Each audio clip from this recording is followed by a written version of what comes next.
नमस्कार, मैं दिनेश चौधरी। आज हम state board 9th standard composite Hindi Lokvani पाठ्य पुस्तक में पहली इकाई के अंतर्गत छठा पाठ, जिसका शीर्षक है इत्यादि की आत्मकहानी और इसके लेखक हैं यशोदानंद अखोरी जी। इस पाठ के प्रश्न उत्तर पर इस भाग में हम चर्चा करेंगे। इससे पूर्व भाग में हमने पाठ की व्याख्या देखी थी। आइए सर्वप्रथम हम विषय प्रवेश द्वारा पाठ का पूर्व परिचय समझ लेते हैं। प्रस्तुत वर्णनात्मक निबंध में लेखक ने इत्यादि शब्द की उत्पत्ति कि वह कैसे प्रारंभ हुआ, उसके उपयोग, सदुपयोग, दुरुपयोग आदि के बारे में बताया है। कुछ महत्वपूर्ण मुहावरे जो पाठ में प्रयुक्त किए गए हैं: नमक मिर्च लगाना, कुछ असत्य जोड़कर कहना, कलई खुलना, वास्तविकता का पता चलना, जिसे हम पोल खुलना भी कह सकते हैं, अपने मुंह मियाँ मिट्ठू बनना, अपनी प्रशंसा स्वयं करना, जैसा देश वैसा भेष, स्थिति के अनुसार चलना, ढाढ़स बधाना, धीरज बधाना, पौ 12 होना, अच्छा लाभ होना। इसके बाद हम देखते हैं कि कुछ शब्दार्थ: पोथा, बड़ी पुस्तक, लेखनी, कलम, दरिद्रता, गरीबी, मिति, तिथि, विचरना, घूमना। तो आइए पहले हम देखते हैं 1-2 शब्दों में उत्तर। शब्द समाज में मेरा कुछ कम नहीं है, यानी सम्मान। फिर हम देखते हैं यदि मैं न रहता तो लेखकों और वक्ताओं की न जाने क्या होती दुर्दशा। मेरा जन्म तब हुआ जब शब्द का यह पड़ा हुआ था, क्या महाअकाल। मेरी माता का नाम यह है, क्या इति। मुझे नींद भर सोने की रिक्त स्थान नहीं मिलती, क्या छुट्टी। वे मेरे स्वाधीनता से रिक्त स्थान आए हैं, विचरते, घूमते। मेरी माता रिक्त स्थान अव्यय घराने की हैं, अविकृत। विकृत यानी बिगड़ा हुआ, अ मतलब नहीं, तो जो बदलेगा नहीं, नष्ट नहीं होगा, परिवर्तित नहीं होगा। मैं इसके लिए रिक्त स्थान चाहता हूँ, क्षमा। अब प्रयुक्त तत्सम शब्द हमें ढूंढने हैं, तो वो हैं सम्मान। तत्सम शब्द यानी जो संस्कृत भाषा से एज इट इज़ हिंदी में आए हैं। तो हम देखते हैं सम्मान, इत्यादि, प्रकाशित, स्वाधीनता। फिर हमें ढूंढना है कि उपसर्ग वाले शब्द चुनने हैं और फिर मूल शब्द और उपसर्ग अलग अलग करना है। तो हमारे पास एक शब्द है अविकृत, इसमें मूल शब्द है विकृत, उपसर्ग है अ, और इन दोनों के योग से बना अविकृत। दुर्दशा, जिसमें मूल शब्द है दशा, उपसर्ग है दुर, र के नीचे हलंत यानी ये र आधा है, और इसी का नतीजा हुआ कि ये शब्द बना दुर्दशा। अगला शब्द है सम्मान, संधि विच्छेद, सम हलंत प्लस मान, तो इससे बना सम्मान, म आधा, सम्मान मराठी शब्द, हिंदी में सम्मान। स्वाधीनता, मूल शब्द अधीनता, उपसर्ग स्व, और इससे बना स्वाधीनता, यानी उपसर्ग हुआ स्व। आगे हमें देखना है कुछ पूर्ण विराम, कुछ भी विराम चिन्हों के नाम देखने हैं।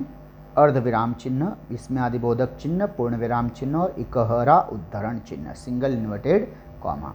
एक स्वमत है बच्चे, अपने मुंह मियाँ मिट्ठू बनना अच्छा नहीं होता। इस विषय पर अपने विचार लिखने हैं। कुछ लोगों की आदत होती है कि वे अपने तथा अपनी उपलब्धियों, अचीवमेंट, सफलता के बारे में लोगों को बताने का मौका ढूंढते रहते हैं।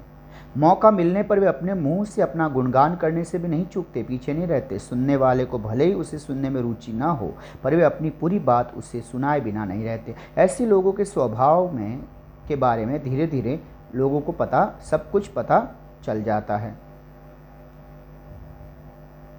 और लोग ऐसे व्यक्ति से कन्नी काटने लगते हैं, फिर उससे दूर भागने लगते हैं। इतना ही नहीं, पीठ पीछे उसके न रहने पर ऐसे व्यक्ति की खिल्ली उड़ाने से भी लोग नहीं चूकते।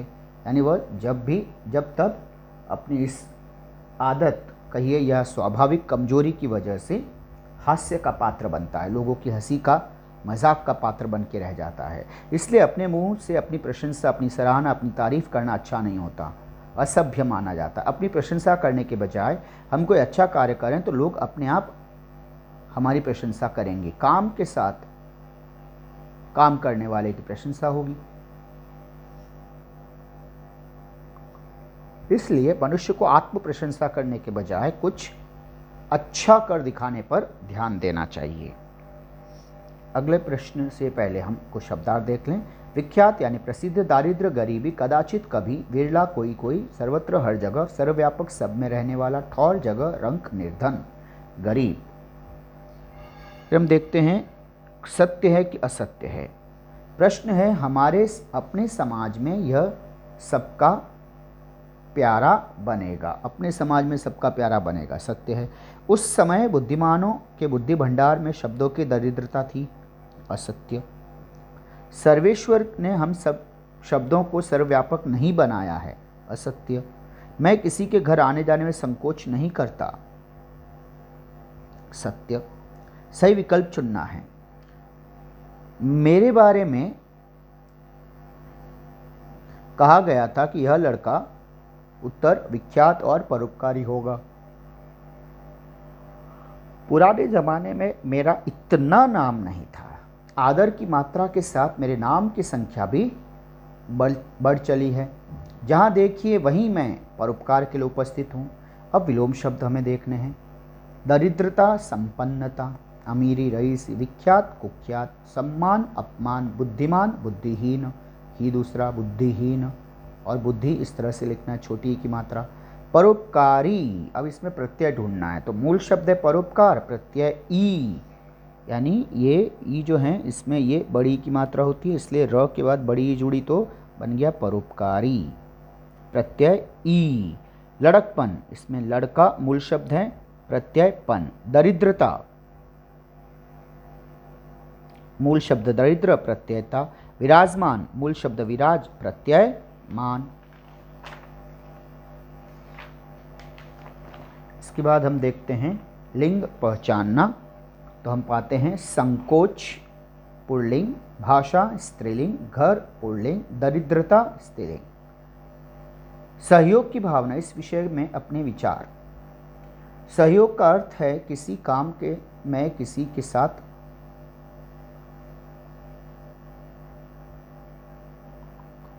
किसी काम में किसी के साथ लगकर उसकी सहायता करना। कभी न कभी सहयोग की आवश्यकता सबको पड़ती है। उस समय व्यक्ति ऐसे आदमी की तलाश करता है जो समय पर उसकी मदद कर सके। मनुष्य का धर्म है कष्ट अथवा विपत्ति में पड़े आदमी की सहायता करना, पर हर व्यक्ति में यह भावना नहीं होती। कुछ लोग समर्थ सक्षम होने पर भी सहयोग के लिए आगे नहीं आते। वही अनेक ऐसे लोग हैं जो संकट में पड़े व्यक्ति की सहायता के लिए दिल खोल कर आगे आते हैं। किसी के सहयोग से संकट में पड़े व्यक्ति को कष्ट से छुटकारा मिल जाता है। हमें संवेदनशील होना चाहिए, दूसरों की भावनाओं को समझना चाहिए और जहाँ तक हो सके दूसरों के सहयोग के लिए तत्पर यानी एवर रेडी, तैयार रहना चाहिए। यही मनुष्य का धर्म है।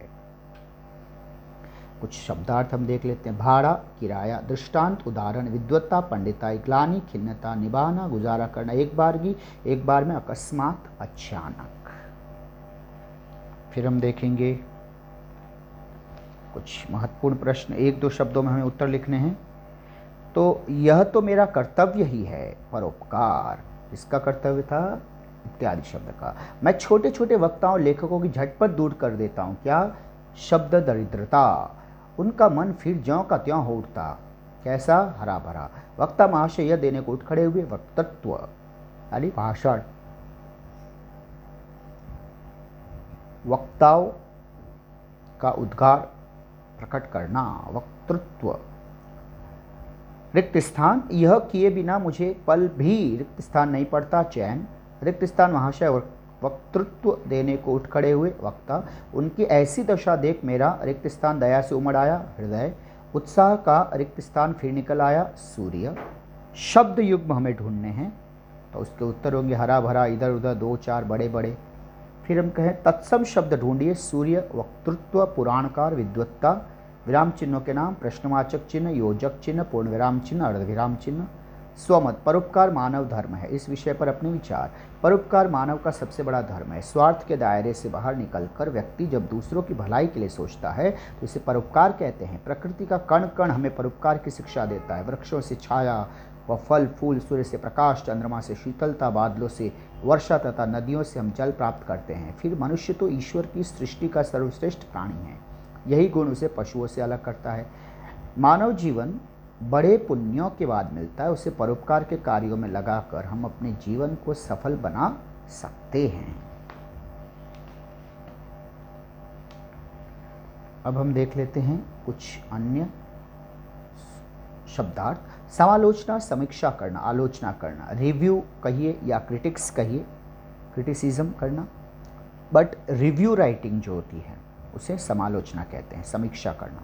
मनमुटाव, वैमनस्य, दाव, अक्सर, अवसर, दाव, मौका, अवसर, सर्वसाधारण जनता, तृप्ति, संतोष, अयोग्यता, अक्षमता, भासना, चमकना, जुटना, मिलना, उपमा, तुलना, महिमा, महत्व, परिवर्तित, बदला हुआ। कुछ महत्वपूर्ण प्रश्न हम देखें। कारण लिखिए कि समालोचक साहब बड़े प्रसन्न हुए। क्या कारण था? कि जिस ग्रंथकार से समालोचक का मनमुटाव चल रहा था उसकी कोई पुस्तक उनके पास समालोचना के लिए आई। इसका समालोचक साहब बड़े प्रसन्न हुए। पुस्तक सर्वसाधारण की आंखों में भली भासने लगती है। क्यों? इत्यादि के सहारे बुरी पुस्तक की भी अच्छी आलोचना कर डालते हैं।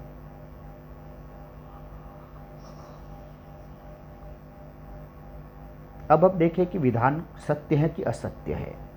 आदि मेरा ही संक्षिप्त रूप है, सत्य है।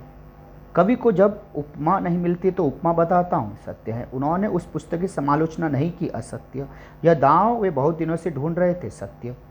सही विकल्प चुनना है। कहीं किसी प्रकार का विशेष दोष पुस्तक में उन्हें न मिला, पर दो एक साधारण दोष हम दिखा देते हैं।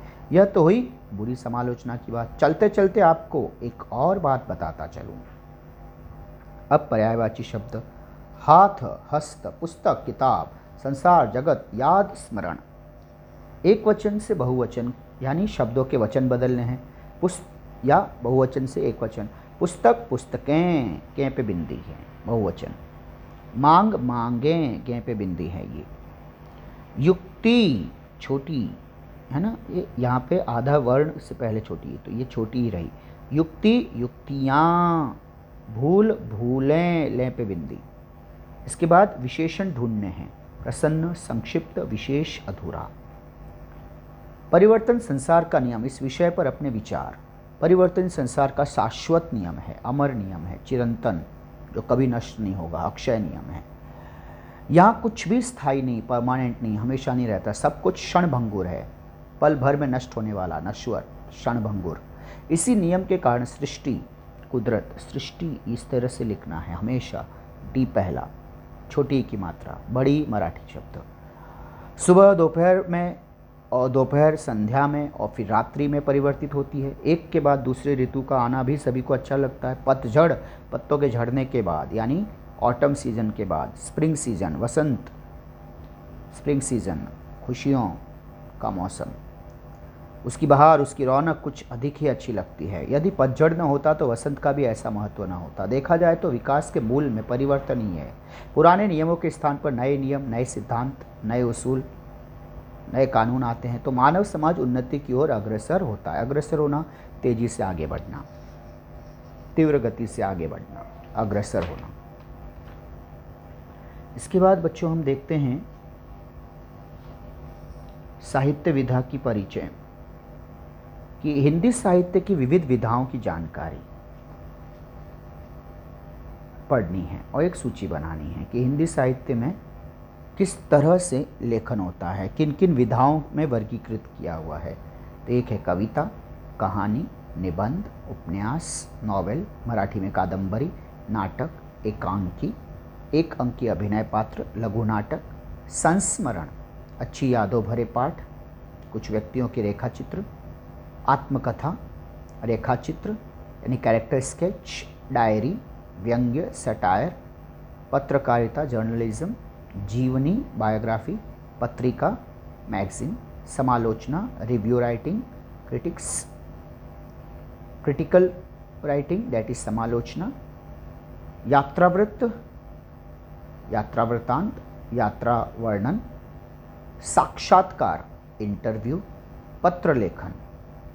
इस तरह से हिंदी साहित्य की ये कुछ चुनिंदा विधाएं हैं जिसके अंतर्गत हम हिंदी साहित्य का अध्ययन कर पाते हैं। बच्चों, ये महत्वपूर्ण पाठ था, इसके प्रश्न उत्तर पे भी हमने चर्चा की। आत्मकथा की शैली से परिचय हुआ, मुहावरे के सटीक प्रयोग का ज्ञान हुआ और साहित्य के एक अलग रस की यहाँ पर अनुभूति होती है। तो अपनी लेखनी कौशल को निखारने, तराशने के लिए इस तरह के पाठ आपके लिए बहुत उपयोगी सिद्ध होंगे। कृपया इस तरह के पाठ बारंबार पढ़ें, पढ़ते रहें, खुश रहें, अपनों का ध्यान रखिए।